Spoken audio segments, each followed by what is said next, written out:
નમસ્કાર ગુજરાતવાસીઓ, ફરી એક વખત આપ સર્વે મિત્રોનું હાર્દિક સ્વાગત છે આજના તાજા અને નવા હવામાન સમાચારના વિડીયોની અંદર। મિત્રો, આજે થઈ છે 23મી માર્ચ અને વાર થયો છે સોમવાર અને રજાનો વાર। ઘરની બહાર નીકળતા પહેલા ગુજરાતવાસીઓ થઈ જાજો તૈયાર, કારણ કે ભર ઉનાળે જામ્યો છે ચોમાસા જેવો માહોલ।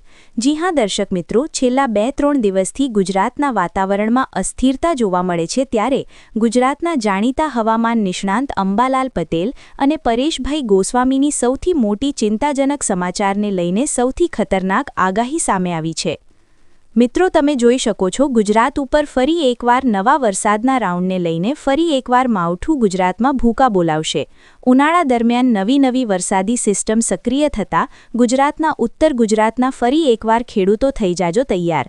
ખાસ કે મિત્રો, ગુજરાતમાં હવે ઉનાળો શરૂ થવા જઈ રહ્યો છે અને ઉનાળુ વેકેશન શરૂ થવા જઈ રહ્યું છે, ત્યારે આ વાતાવરણમાં આવેલી અસ્થિરતાના કારણે હવામાન વિભાગ તરફથી આગામી 3 કલાક માટે ગુજરાત રાજ્ય માટે એલર્ટ જાહેર કરી દેવામાં આવ્યું છે। મિત્રો, તમે જોઈ શકો છો, ફરી એકવાર કાળા ડિબાંગ વાદળોની વચ્ચે મેઘરાજા આજે મન મૂકીને વરસવાના છે। આંધી, તૂફાન, વંટોળ સાથે આજે અત્યંત ભારે પવનો ફૂંકાશે। ગુજરાતમાં ફરી એકવાર 30થી લઈને મિત્રો 40 કિલોમીટર પ્રતિ કલાકની ઝડપે તોફાની પવનો ફૂંકાશે। ફરી મિની વાવાઝોડાની આગાહી વ્યક્ત કરવામાં આવી છે। મિત્રો, તમે જોઈ શકો છો, અત્યારે પાકિસ્તાન લાગુના વિસ્તારથી લઈને ઓમાનના વિસ્તારથી લઈને હવે ગુજરાત તરફ એક નવી સાયક્લોનિક સર્ક્યુલેશનવાળી મજબૂત વરસાદી સિસ્ટમ ધીમી ગતિએ આગળ આવતી જોવા મળી છે। ગુજરાતમાં મિત્રો 25 એપ્રિલથી લઈને આગામી 25 માર્ચથી લઈને 7 એપ્રિલ સુધી ગુજરાતમાં કમોસમી વરસાદ માવઠાને લઈને અંબાલાલ પટેલે પોતાની ખતરનાક આગાહી વ્યક્ત કરી છે। રાજ્યમાં છેલ્લા 3 દિવસથી વાતાવરણમાં અચાનક જ પલટો આવ્યો હતો। ગુજરાતના જુદા જુદા જિલ્લાઓમાં મોસમી વરસાદ વરસ્યો હતો, ત્યારે હવામાન નિષ્ણાંત એવા અંબાલાલ પટેલે પણ ગુજરાત રાજ્યમાં વરસાદને લઈને માવઠાને લઈને પોતાની આગાહી વ્યક્ત કરી છે। અંબાલાલ પટેલના જણાવ્યા મુજબ આજ રોજ ગુજરાતના ઉત્તર ગુજરાત, ખાસ કરીને સૌરાષ્ટ્રના દરિયાઈ કાંઠાના ભાગોમાં પણ વીજળીના ચમકારા સાથે કડાકા ભડાકા સાથે ધોધમાર વરસાદ જોવા મળશે।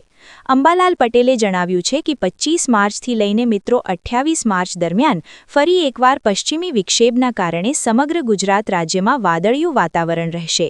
ત્યાર પછી મિત્રો 8 એપ્રિલથી લઈને 10 એપ્રિલ સુધી ફરી એકવાર નવ પશ્ચિમી વિક્ષેપના કારણે ગુજરાતનું વાતાવરણ બદલાશે અને એપ્રિલ મહિનાની અંદર પ્રી મોન્સૂન એક્ટિવિટી થવાની સાથે આ વર્ષે પ્રી મોન્સૂનની શરૂઆત ગરમીમાં વધઘટ થતી જોવા મળવાની છે અને મિત્રો ગુજરાતમાં ફરી એકવાર આંધી, તૂફાન, વંટોળ સાથે વરસાદની આગાહી પણ અંબાલાલ પટેલે વ્યક્ત કરી છે। અંબાલાલ પટેલનું કહેવું છે કે 26 એપ્રિલ બાદ ગુજરાતમાં ગરમી અને ઉકળાટનું પ્રમાણ વધશે। અંદાજે ગુજરાતમાં 40 ડિગ્રી સેલ્સિયસ સુધીનું તાપમાન પહોંચી શકે છે, કા તેથી વધુ પણ ગરમી પડી શકે છે। મિત્રો, અત્યારે આપણે ટેમ્પરેચર વિશે વાત કરીએ તો અત્યારે ગુજરાતનું વાતાવરણ તો થોડુંક નરમાયું છે, ગુજરાતમાં ઠંડક પ્રસરી છે, પરંતુ અંબાલાલ પટેલનું કહેવું છે કે 11 મેથી લઈને 20 મેનો જે સમયગાળો છે, ત્યારે ગુજરાતમાં ફરી એકવાર વાતાવરણીય અસ્થિરતા, આંધી, વંટોળ આવશે। ત્યાર પછી મિત્રો 17 મેના રોજ અને જૂન મહિનામાં જે રીતે ચોમાસાનું આગમન થતું હોય છે, બંગાળની ખાડીમાં નવી લો પ્રેશરવાળી વરસાદી સિસ્ટમો પણ સક્રિય બનશે અને મિત્રો 20 એપ્રિલથી 8 જૂનનો સમયગાળો બંગાળના ઉપસાગરમાં નવી વરસાદી સિસ્ટમ સક્રિય બનશે।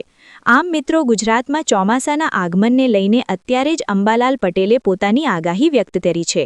સાથે અંબાલાલ પટેલે એ પણ જણાવ્યું છે કે વાવાઝોડું મિત્રો ગુજરાતને અસર કરશે। અરબી સમુદ્રમાં પણ 17 મેના સમયગાળા દરમિયાન નવી હલચલો વધશે। સાથે મિત્રો 25 મેથી 4 જૂનના સમયગાળા દરમિયાન ગુજરાતના કેટલાક વિસ્તારોમાં, જેમાં ઉત્તર ગુજરાત, મધ્ય ગુજરાત, દક્ષિણ ગુજરાત અને સૌરાષ્ટ્રના દરિયાઈ કાંઠાના ભાગોમાં વરસાદ પડશે। ત્યાર પછી મિત્રો જૂન મહિનાની શરૂઆત સાથે અરબ સાગરના દરિયામાંથી તોફાની પવનો ફૂંકાશે અને સૌરાષ્ટ્રના દરિયાઈ કાંઠાના ભાગો, દક્ષિણ ગુજરાતના દરિયાઈ કાંઠાના ભાગો અને કચ્છના દરિયાકાંઠાના ભાગોને અસર કરશે। ફરી એકવાર ગુજરાતમાં મિત્રો કમોસમી વરસાદ અને માવઠાને લઈને નવી અને નકોર આગાહી વ્યક્ત કરવામાં આવી છે।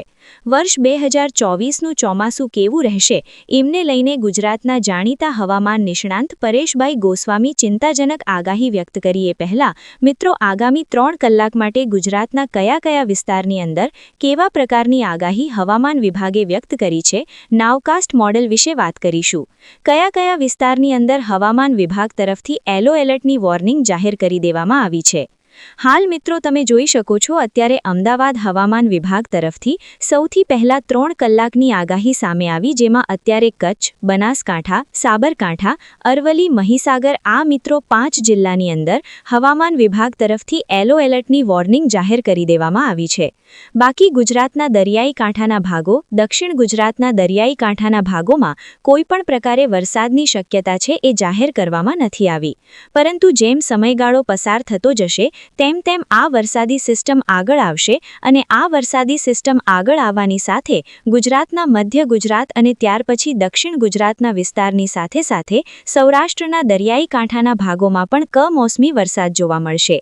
સાથે તમે મિત્રો આ વિડિયો ક્યાંથી જોઈ રહ્યા છો, તમારા ગામનું નામ, તમારા તાલુકાનું નામ, તમારા જિલ્લાનું નામ ખાસ નીચે કોમેન્ટ બોક્સમાં જરૂરથી જણાવી આપજો. તમે જ્યાં રહો છો એ વિસ્તારની અંદર શું અત્યારે વરસાદી વાતાવરણ જામી ગયું છે? શું ફરી એકવાર આંધી વંટોળ સાથે મેઘરાજા મન મૂકીને વરસી રહ્યા છે? ખાસ નીચે કોમેન્ટ બોક્સમાં જરૂરથી જણાવી આપજો. સાથે મિત્રો અંબાલાલ પટેલના જણાવ્યા અનુસાર ખેડૂતો માટે સૌથી ચિંતાજનક સમાચાર, કારણ કે ગુજરાતમાં છેલ્લા 3 દિવસથી વાવાઝોડા અને કમોસમી વરસાદના કારણે ખેડૂતોના પાકને મોટા પ્રમાણમાં નુકસાન થયું છે. ખાસ કરીને અમરેલી સહિતના જે જિલ્લાઓ છે ત્યાં મિત્રો અત્યારે ઉનાળા દરમિયાન કેસર કેરી છે, બાગાયતી પાકો તૈયારને ભારે નુકસાન થયું છે. ભારે પવન વરસાદના કારણે આંબા પરના મોર ખરી પડ્યા છે. અમરેલી જિલ્લામાં ભારે વરસાદના કારણે અનેક વૃક્ષો પણ ધરાશાયી થયા હોય તેવા પણ સમાચાર સામે આવ્યા હતા. અને એવી જ રીતે મિત્રો અત્યારે જે રીતની વરસાદી સિસ્ટમ છે, પશ્ચિમી વિક્ષે છે એ અત્યારે આ દિશા તરફથી આગળ આવી રહી છે અને આ વાહા વિંટોળના કારણે ગુજરાતના કચ્છના વાતાવરણમાં સાથે સૌરાષ્ટ્રના દરિયાઈ કાંઠાના વાતાવરણમાં આગામી દિવસોની અંદર અસ્થિરતા છે એ જોવા મળશે. ફરી એકવાર આંધી, તૂફાન, વંટોળની સાથે ગુજરાતમાં પણ મેઘરાજા આજે મન મૂકીને વરસવાના હોય તેવા સમાચાર પણ સામે આવશે. અને રેન અને ઠંડ વિશે પણ વાત કરીશું અને લાંબા ગાળાની આગાહી વિશે વાત કરીએ તો તમે જોઈ શકો છો ક્લાઉડ વિશે કે મિત્રો 24 તારીખના રોજ ઉત્તર ભારતના વિસ્તારોમાં પણ વેસ્ટર્ન ડિસ્ટર્બન્સની ખૂબ જ અસર જોવા મળશે અને દક્ષિણ ભારતના વિસ્તારોમાં જેમાં અરબ સાગર અને બંગાળની ખાડીમાં નવી વરસાદી સિસ્ટમો સક્રિય બનશે અને ચોમાસાના આગમનને લઈને સૌથી મોટા સમાચાર સામે આવી રહ્યા છે.